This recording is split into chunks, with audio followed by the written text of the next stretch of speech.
जादुई टीवी। सुनो, तुम्हारे बाबूजी तो कब के गुजर गए।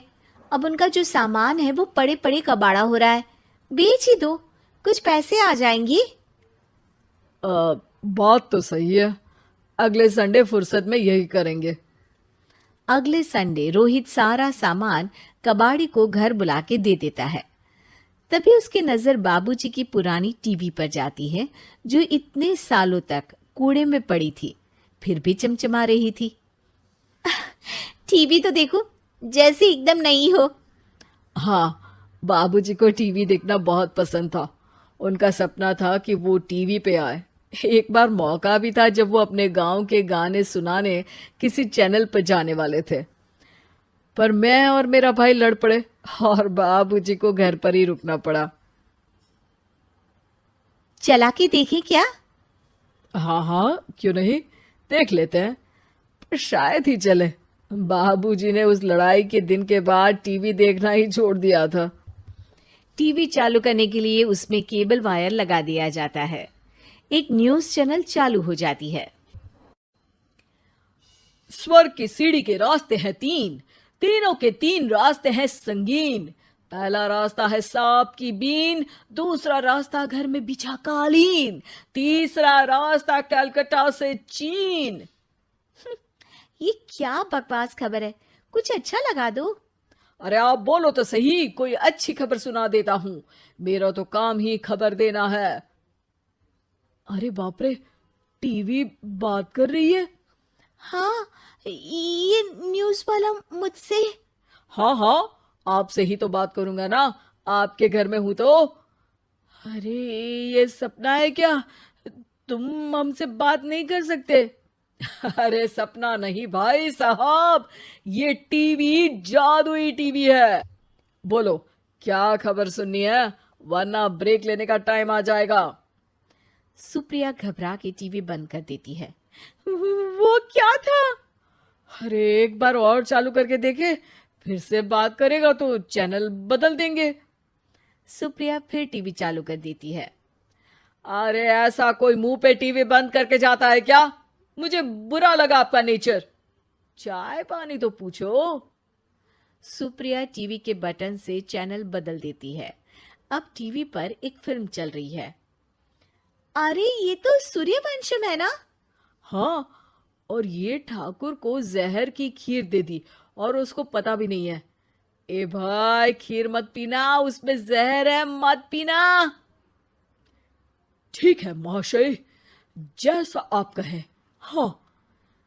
अरे, आपकी बात मान ली, पूरी पिक्चर ही अब तो बदल जाएगी। मतलब ये सच में जादुई टीवी है? तभी वहां कबाड़ी आ जाता है। भैया, टीवी के 150 रुपए दूंगा, चलेगा? अरे 1.5 करोड़ में भी ना दे तुमको ये टीवी हम। अरे 1.5 करोड़ खरीदने को होते तो तुम्हारे घर में ये पानी चाय नहीं पीता, अंबानी या टाटा के घर बैठा कोल्ड कॉफी पीता। रोहित कबाड़ी का हिसाब करके उसे वहां से चलता करता है और अपने भाई शशिकांत को फोन लगा के बुलाता है। शशि थोड़ी ही देर में वहां पहुंच जाता है। क्या हो गया भैया? अरे बाबूजी का टीवी याद है?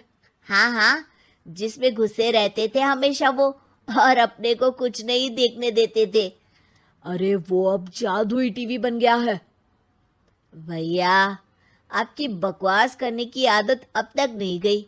अरे आपके घर में बच्चे हैं, अब तो बड़ों जैसी बात करो। रोहित जाके टीवी चालू कर देता है। टीवी पर एक जादू का शो हो रहा है जिसमें एक जादूगर है। अब मैं अपनी टोपी में से कबूतर निकालूंगा। श्रिंग ब्रिंग शरिंग बम फोपा फुफी फुफा पाउ। टीवी से कबूतर निकलता है और शशिकांत के सर पर आकर बैठ जाता है। भैया, ये क्या हो रहा है? भैया इसे उड़ाओ। ए कबूतर, जा जा, कबूतर चल निकल। अब मैं टोपी में से सांप। सांप सुनते ही शशिकांत कांप जाता है और भाग के टीवी बंद कर देता है। भैया, सॉरी भैया, मैं समझ गया ये सच में जादुई टीवी है, पर एक बार और ट्राई करते हैं। पर भाभी, कोई दूसरा चैनल लगाओ। हाँ, जिसमें डर ना लगे। सुप्रिया टीवी चला देती है और न्यूज लगा देती है। अरे कितने दिनों बाद मुझे याद आया, बताइए क्या खबर सुनाओ। और ये नया आदमी कौन है? ये मेरा भाई है शशिकांत। ओह यस, वही है ना जिससे तुम लड़ लिए थे किसी बात पे, और तुम्हारे बुढ़ाओ पिताजी गुस्सा हो गए थे और टीवी को संन्यास दे दिया था। हैं? तुमको कैसे पता ये सब? इस टीवी में रहने वाले आदमी से लेकर कबूतर तक को तुम्हारे बाबूजी और तुम्हारी बातें पता है, इसलिए तो ये जादुई टीवी है। ये टीवी क्या कर सकती है वैसे? तुम जो मांगो दे सकती है, कहानी बदल सकते हो, खबर बदल सकते हो, कोई चीज मांग सकते हो। अरे भैया, ये टीवी मैं लेके जा रहा हूँ। बाबूजी का लाडला तो मैं ही था ना। अरे ऐसे कैसे? मैं बड़ा बेटा था, अब तक मेरे घर में टीवी थी ना। अब तक कहाँ गए थे पिताजी के लाडले? तुम्हारी गलती का एहसास भी है। अरे भैया, ज्यादा ना बोलो वरना भूल गए आपके दांत तोड़ दिए थे मैंने उस लड़ाई में। मेरी बीवी के सामने मेरी बेइज्जती करता है। रुक। दोनों भाई हाथापाई पे उतर जाते हैं। रुक, बताता हूं तुझे कि कौन बड़ा है। अरे छोटे का दम तो देख लीजिए आप। ये खबर आपके बाबूजी को देता हूं।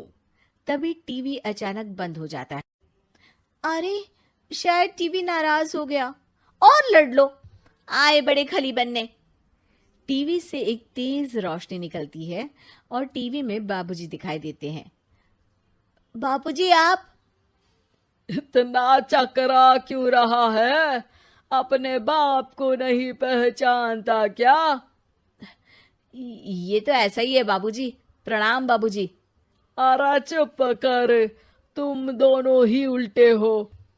तुम्हारी वजह से मैंने टीवी में आने के सपने को छोड़ दिया, तुम्हारी लड़ाई की वजह से। और तो और, जितना मैं अपनी बीवी को नहीं देखता था उतना टीवी को देखता था, वो भी छोड़ दिया तुम दोनों की लड़ाई की वजह से।